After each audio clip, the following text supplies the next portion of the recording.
Hi, welcome back to the Pot Smoker's Bible. My name is Zion. I'm the author of the Pot Smoker's Bible, which contains the prophetic book of Zion where I get my name and authority. It comes from the Ketuvim, or Old Testament. Today, I'm discussing the 13th part of the dissertation of the 26th chapter of the Pot Smoker's Bible, which contains the 23rd chapter of the book of Zion. So I'm going to take up where I left off. When they asked him to help me, they asked him to not only prevent me from ending my life, but also to help me change the world. He was and has been overwhelmed at the thought of becoming a world figure who is Messiah. I too was in awe when I contemplated Zion. Now he must ask them for the right to fulfill their request. He rejected me. He rejected them. So we have all been waiting for Kenny to begin. Once Kenny decides to become Messiah, he will already have the right answers. He has been learning them for 30 years, so he will quickly advance in spiritual understanding. I have spent these 30 years preparing to actualize the prophecy, making us both Zion and Messiah prophets of the gray. He will be Messiah when he chooses to be, but not before. 57:19. I create the fruit of the lips. Peace, peace to him that is far off, and to him that is near, saith the Lord, and I will heal him. So, by this um, following verse, we have the second healing. Peace is declared, the fruit of the lips. The words we speak and vow are created by God. God and God, what God 3, the big G, creates in spoken form is the matrix of reality. Healing, the peace, and the spoken word are bound. All reality stems from the word 3G spoken. In other words, what the big God says, what goes. This is a magic formula.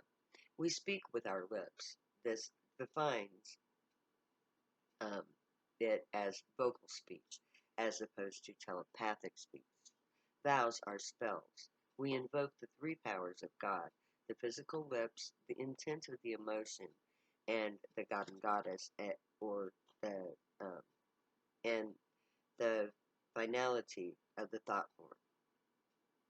To speak a vow is to bind it into the matrix of reality. When Kenny said "as long as," it became a finality, a condition of time. You base this scar You bear this scar, conceiving it as a physical object. You belong to me, the finite condition of the vow. I am bound by his ownership until I either die or until I break the vow, because a vow is a binding between two or more things, or a spell. Because I had begun to ascend spiritually, I was bound by the vow as my right to it, of ascent.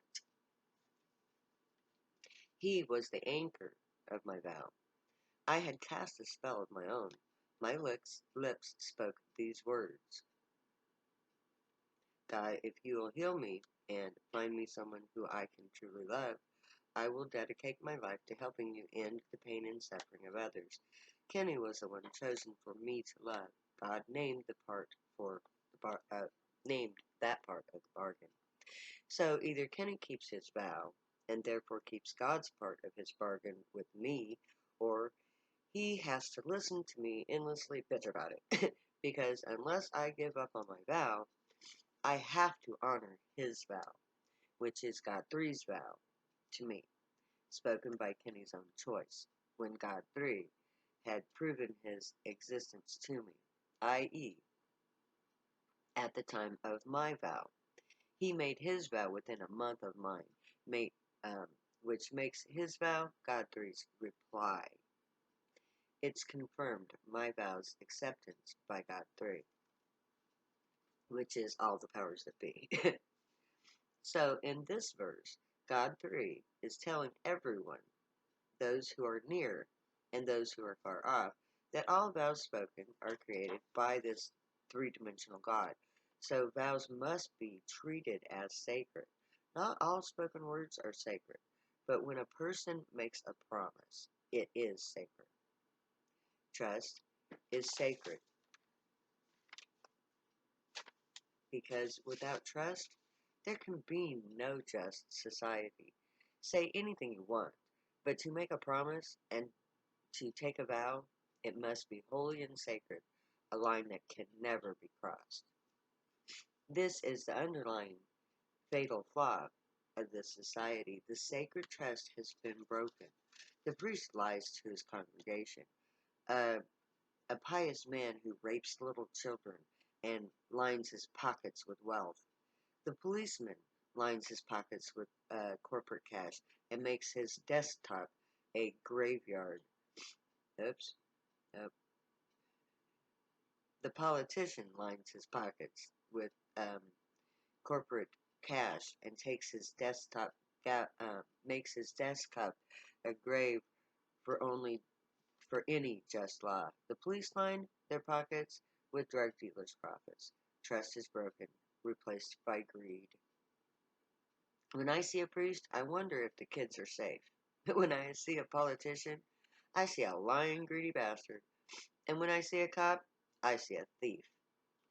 But what I should see is a trustworthy, wise counselor, a learned and protected guardian, and a dependable friend in time of need.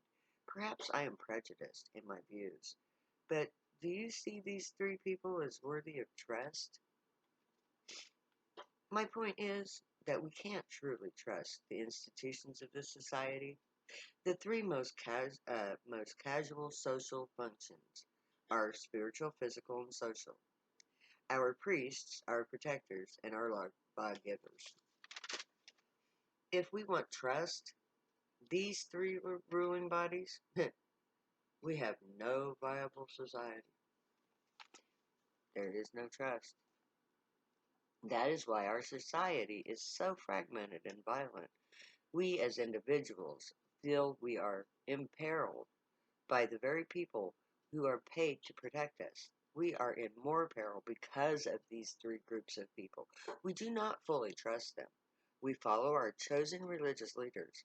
We elect the lesser of the two evils, and we dread the appearance of the police. As a society, we as a society are in deep trouble. In Zion, our word is a sacred trust. As a trained priest, we are taught to hold truth, especially in speech, as a sacred vow, taken in service to humanity. For a priest of lying to lie, that priest would have to break their most sacred vow. To a telepath, words are transparent. Words can be spoken but not meant. A thought is apparent. If a word contradicts the thought, the telepath will know by hearing the truth or by feeling the energy used to mask the lie. Body language is just one means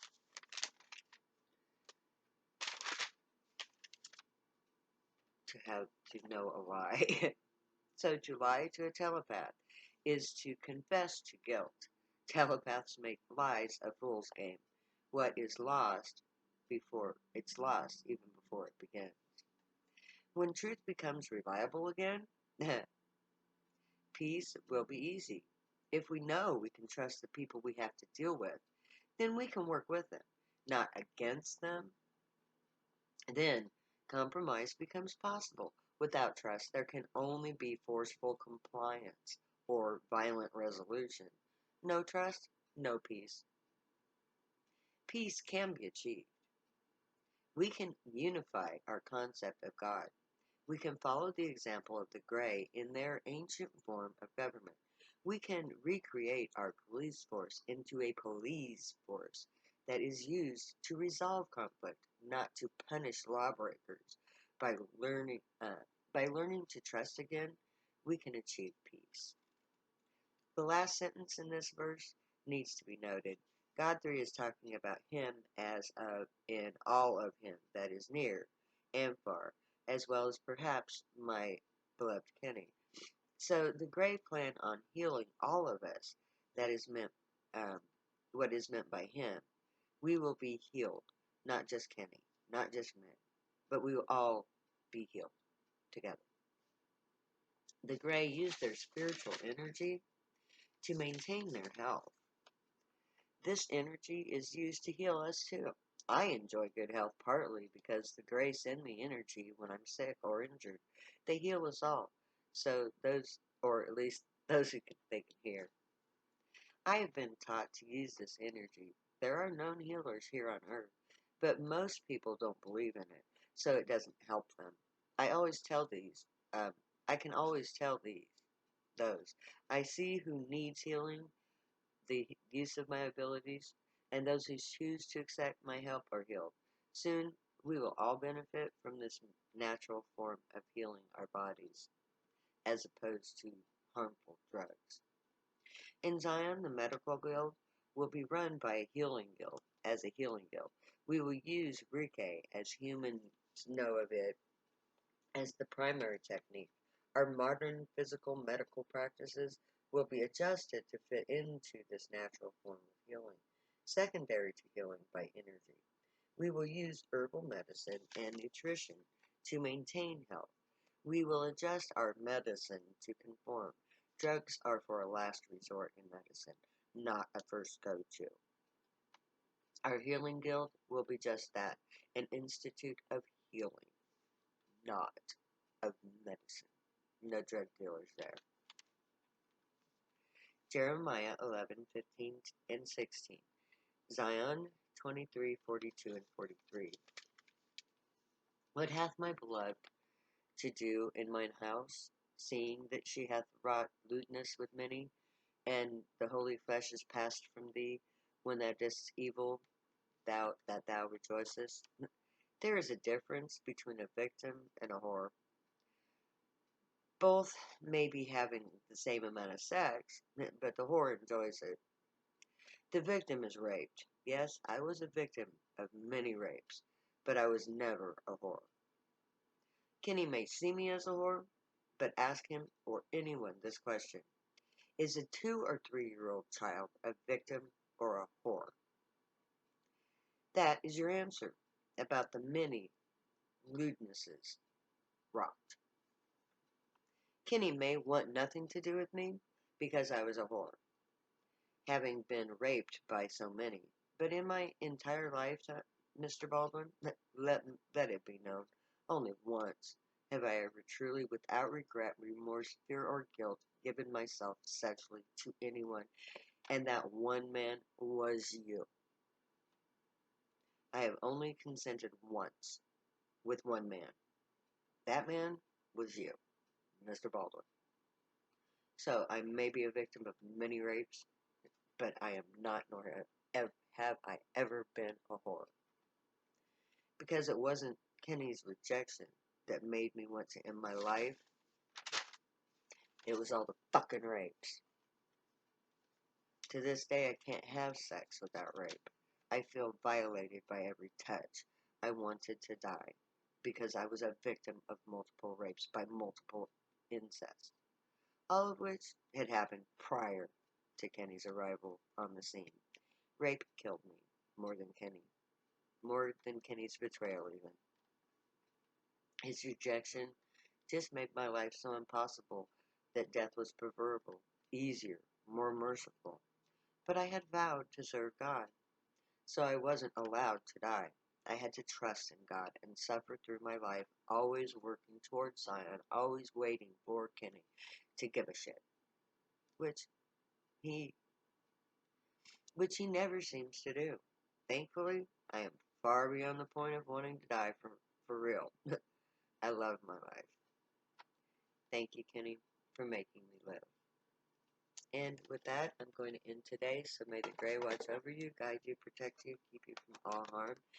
May they teach you right from wrong, and may you always be worthy of them. May you always be happy and high. May your thoughts, words, and deeds reflect truth, good, and light, the unicorn way. Know I love you. See you later. I'll never say goodbye.